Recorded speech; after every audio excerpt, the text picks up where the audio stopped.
45 years ago, I met you, Bradley Jones. So I've known you for a very long period of time. Your racing career started from very humble beginnings. Welcome to Inside Supercar. Thanks, Cromley. You have been racing for a long, long time, longer than most people, and you've prevailed. It's an extraordinary story, so tell us where it all began. Well, it started with my father, who's president of the car club in Albury, but he was a polio victim. He caught polio when he was 16 and was put in hospital and kept there for a couple of years until they came along and started to treat him, got him going. He couldn't play ball sport anymore, so he got into cars. He was the president of the car club in Albury, and really from that day and on, he was involved in motorsport, and when Kim and I came along, we were as well. So it's you know, been anything from racing slot cars and then motorbikes and then cars, and Kim racing and working on them all the way along. And so here you sit today as a team owner. How many people have you got working there at the moment? 45. It's an unbelievable story. So when you look at some of these images of you scooting around on dirt bikes and some of the early stuff on road racing and short circuit, pay attention, Bradley, I'm asking questions. Sorry. So just tell me about what it all meant to you in those days and whether or not you thought you could imagine where you've now landed.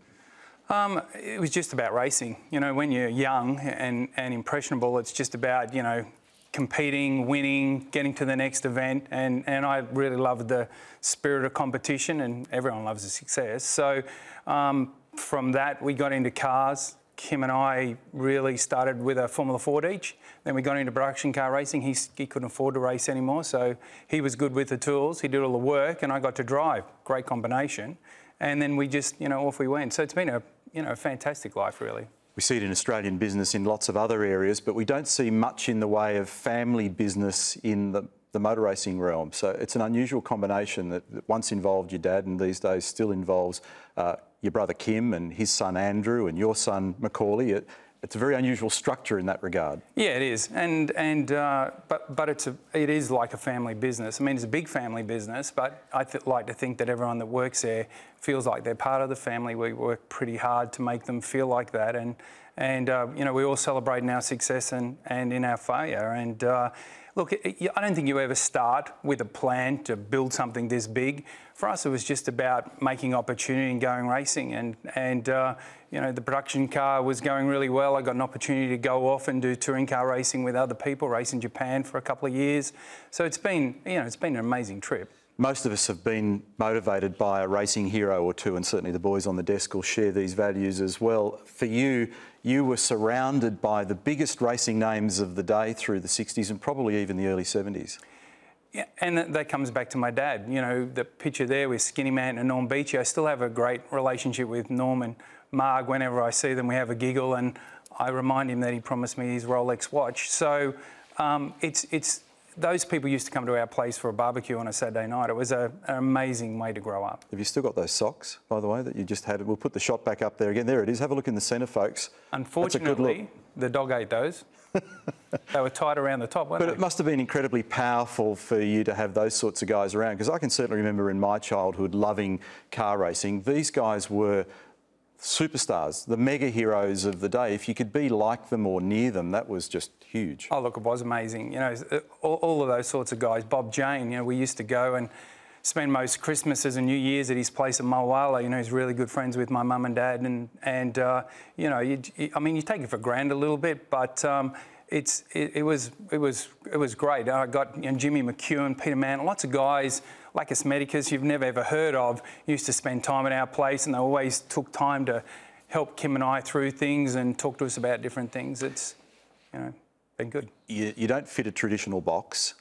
You were a driver owner, which there was sort of a diminishing trend in people doing that in the industry in our period of the sport.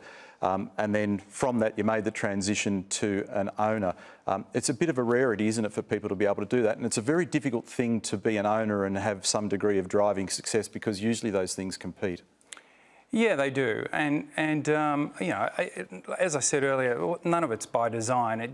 We just stumbled along and things started to happen, and the business side of things always interests me. I started a panel shop when I was 18, and then when we started to get a little bit bigger, you know, I used to look after the books and stuff, and then so I was in charge of that side of the business, and you know, and it's just just grew until we got to a point where, as you said, I stopped driving, and it was really, I probably should have stopped a year or two early, but I was really lucky that I got to drive so long into my career. We were late into V8 Supercars. Everything we'd done prior to that, be it Oscar, NASCAR, production car racing, we'd won or dominated, but we never really had the money, we felt, to get into V8 Supercar racing. So it was a late start, and then I think we worked it out. It took us a little bit of time, but we worked it out okay, and we've been pretty competitive ever since. Not had as much success in this class as we have in others, but we've won races, so it's a good thing.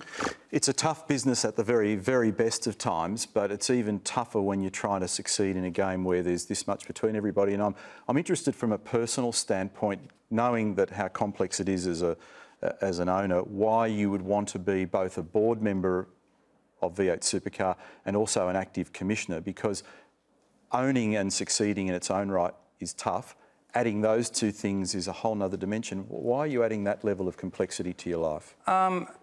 Certainly when I was driving, I was really critical of a lot of the people that were on the board at the time, because I felt that, I'm not sure they'd be on the board of the Commonwealth Bank. But when I stopped driving, I started off as an observer on the board, and then I got elected to the board by my peers. And I feel like I'm giving something back to the sport is a short answer. I feel that I have a lot of experience and a lot to contribute. And I think the sort of racer I am and the sort of business that we have is really the basis of what you see out there now. And so I think I bring a pretty level head to that side of the business. Which amazes me, because for me it's a little bit like, who are you and what have you done with Brad? Because if there was ever anybody that I would have said was not going to be a board member or a commissioner when we were growing up through the business, it was you. No, and I don't mean that in a rude sense, but I mean, in the early part of your career, I reckon that was the furthest thing from your mind. Absolutely.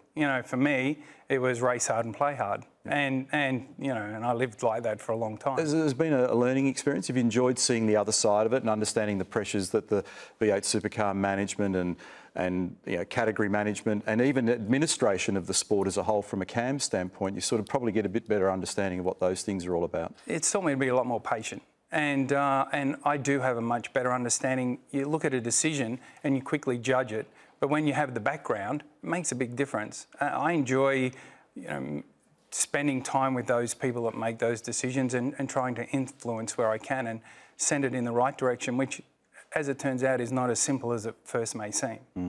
I want to spend a moment before we wrap up on talking about this season 2016. So Tim Slade's come on board in the Freightliner car. Got off to a great start at Winton when he was super quick in testing at the very beginning of the year. Jason Bright is a stalwart in the team. He's been doing very well over a long period of time. You've got Tim Blanchard there as well, plus your Maniac. You're running a couple of Dunlop Series cars and also Kumho Series car. I mean, you've got enough stuff going on. Yeah, there's a bit happening down at the shop. There's nowhere to park a car out the front at the moment. It's pretty full. But it's been big changes for us, and I think any time you get a new driver and you're trying to get him to gel and fit within the team, it's really hard to explain to people the difficulties. And so the easy way is, it's like a bloke has turned up who speaks French and you try and teach him English or Chinese. So it's about finding out, when he says the car's understeering, what actually the changes you need to make on the car actually respond to what he's telling you. So it takes time. And I think if you look at the driver changes, which there was a few last year, they're all struggling a little bit. Probably the one that has the least amount of pain going on is Fabian, who took Phil with him, who understands his language.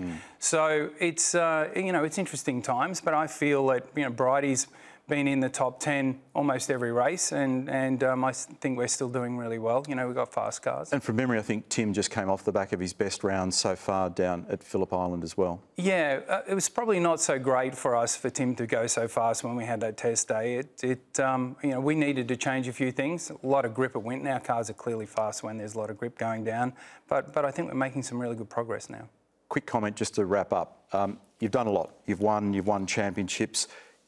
It's a torturous process owning a race team. So what next? Some might say. What's next?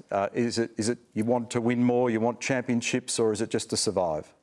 No, it's all about success. I don't think there's got to be an easier way to survive than this. For me, it's about winning races and winning championships. And we've got a number of people back at the shop who feel the same way as me. And so it's just about ticking boxes and getting to the end, winning races and winning championships and ending up on the podium. All right, thanks for your time today on Inside Supercar. Look forward to seeing you in Perth this weekend, Brad. Thank you.